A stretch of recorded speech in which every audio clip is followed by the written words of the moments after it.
This thing is really good. Quiet, spacious, just a proper luxury car.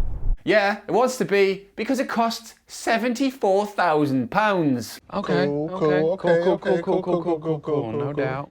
And I'm about to spoil the ending for you, but that is the problem with the Touareg. Touareg. Forget about the price tag.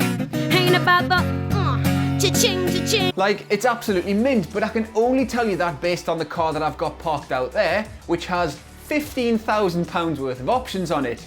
Here they are. But let's unpack this a bit, because actually most of this stuff, if not all of it, is stuff that you can live without. I mean, I've gone 20 years without having night vision in any of my cars, and I haven't really missed it. And I can probably deal without having 30 different colours of interior light to choose from. And massage chairs?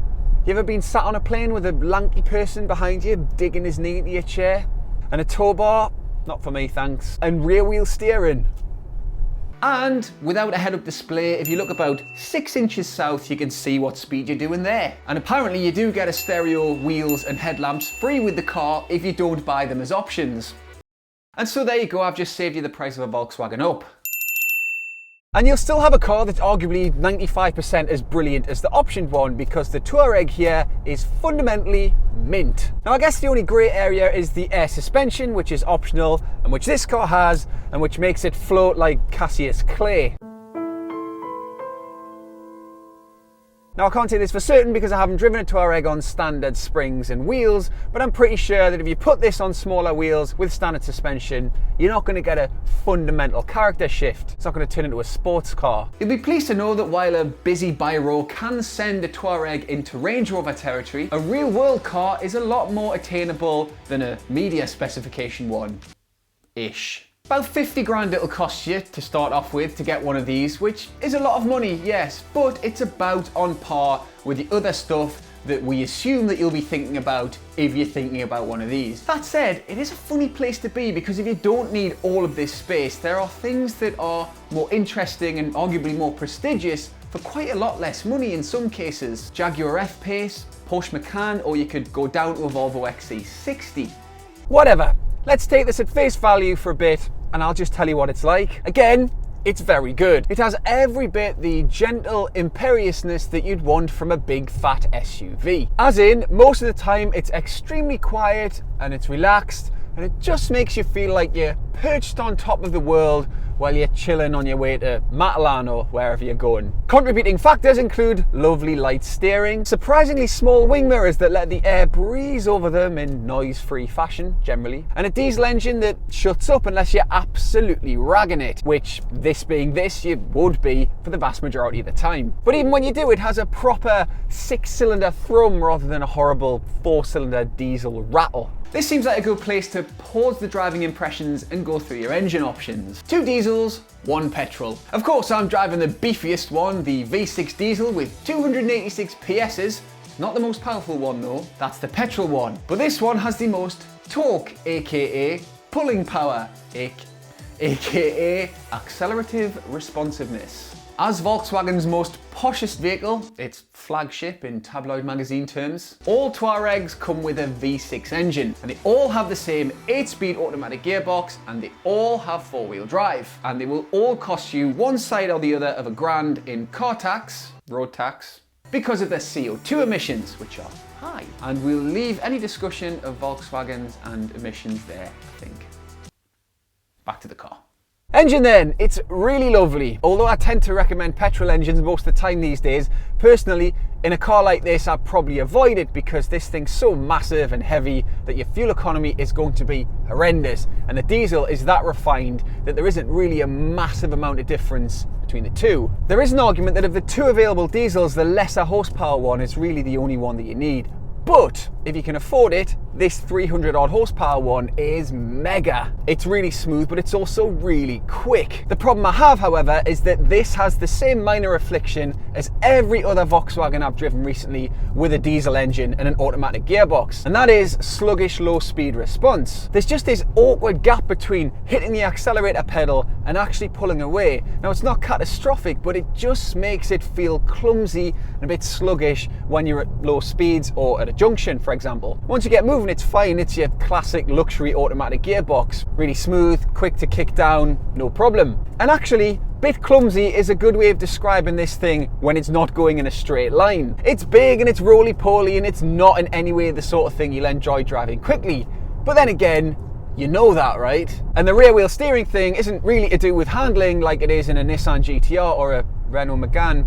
It just makes this giant fella that little bit easier to park and maneuver, which is helpful. Yes, this giant fella. As compared to the last Touareg, it is shape-shifted in the way that most new models do. I don't mean that it's turned into a lizard that actually controls the world. World governments are controlled by a reptilian non-human race. It's just got slightly longer and wider and lower. They call that the aggressive expansion maneuver in design speak. Now that makes it very spacious inside. It's got significantly more rear leg room, it's got loads of shoulder room, and the slight lowering of the roof doesn't really affect headroom. It's got masses of that too. Imagine if it didn't. But for me, the styling's a little bit too much like a Tiguan, and it conspires to make this look quite ordinary. Now I know that styling is what you see and not what I see, but this week a couple of my mates asked me whether this was a Tiguan, and I just prefer my massive SUVs to look like massive SUVs, you know? And I think that whatever side you fall down on the styling, it doesn't quite look like 50 or 60 grand's worth of car. It sort of looks more like 30 or 40. Also, in here, it's kind of the same way. This particular car is dominated by the central touchscreen, and I do mean dominated. It is comically large. It's bigger than my mate Jeff's actual telly. Not mine, obviously. 55 inches, 4K. So, what was I saying again? Big telly. Oh yeah, touchscreen. It is huge. Although behind it is some of the most inviting software in any car. So the whole thing is just really impressive. It's all swipey menus and big icons, and it's generally made with the same sort of user-friendly intuitiveness as a decent mobile phone. It's even got a proximity sensor, and you can use gesture control if you fancy flapping your arms about a bit. But it is, of course, optional unless you buy a top-of-the-range R-Line Touareg. Same goes for the digital instrument display. But these are two options that I would recommend ticking because they really are transformative. They're central in making the Touareg a lovely place to be. They really make this feel like the tech-heavy millennial range-topping Volkswagen that it actually is. Yeah, some of the stuff this car can do is really impressive. The navigation has the sort of mapping that will learn your routes, so it can tell when you're going to work, and it'll tell you if there's a quicker way of getting there if it knows there's traffic on a particular day, for example. And the little interior lights turn on using a proximity sensor, so you don't have to touch them, which my kids thought was the best thing in any car ever. And it has lane assist, but the sort that really doesn't want you to go out of lane, to the point where the steering wheel will fight you if you get anywhere near the white lines, which is a bit off-putting and irritating at times, but it gives you an idea of just how focused on keeping you safe this thing actually is. It'll drive itself in traffic jams too, stuff like that. Peak 2019 car. In short, the Touareg here represents the... I'm trying really hard to include the L in Volkswagen and it's tripping us up. The very best that the Volkswagen Group has to offer. It is expensive for a VW badged car, yes, but the other way of looking at it is it's a very cost-effective way of getting a load of Bentley and Lamborghini parts. It shares loads of stuff with cars that are a lot more prestigious and a lot more expensive. For example, the chassis is almost half aluminum.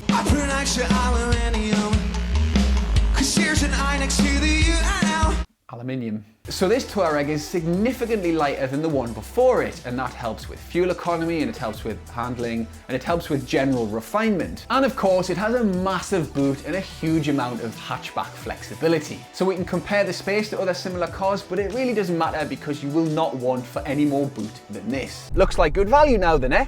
And even more so when I tell you that it really does have most of the refinement of the Bentley. Not the sense of opulence, obviously, but the basic refinement, you know, in that it's calm and quiet and relaxed and all the stuff that I said before. It's also decent off-road. Every one of them is four-wheel drive, and it has a locking center diff and all-terrain driving modes. So if you're one of the very few that ever needs to take their Touareg off-road, it'll do it really well. And so we've come full circle back to the options list, because for me, if the car that I've got parked outside there now was 50 to 55 grand, I would be recommending it wholeheartedly. I'd be saying it was a 5-star car and my favorite pound for pound SUV, bar none. Sadly, as good as it is, peak Volkswagen in that it does absolutely everything right, but without any sort of quirkiness or idiosyncrasy. I'd probably spend my 50 grand on a Volvo XC90. I just think that that car has more personality, a more pleasant interior, and it's just as superbly refined. The 50 grand Touareg, the one without the chav spec giant screen and the 1200 quid's worth of banging stereo and the night vision and the heads-up display and all that stuff that is really impressive, without that stuff you can't ever get away from the feeling that it's a bloated Tiguan. It is much better than that, but that's just the feeling that you get. And then I can't help feeling that if my imaginary briefcase had 75 grand in it, I'd probably buy a Porsche Cayenne or an Audi Q7 instead, or even something by Land Rover if I was especially averse to the Volkswagen Group ecosystem. So there you go, Touareg. Very good, highly recommended, caveats. It's as though life isn't simple. Cheers for watching, appreciate it. Please watch our other stuff, and if you haven't subscribed to the channel, please do that. And if you have, but you haven't hit the notification bell, please do that. Because you know, I'm never going to replace that cricket guy on Top Gear if we don't get the sub numbers up, so I'll get noticed by somebody in television. See you later, bye.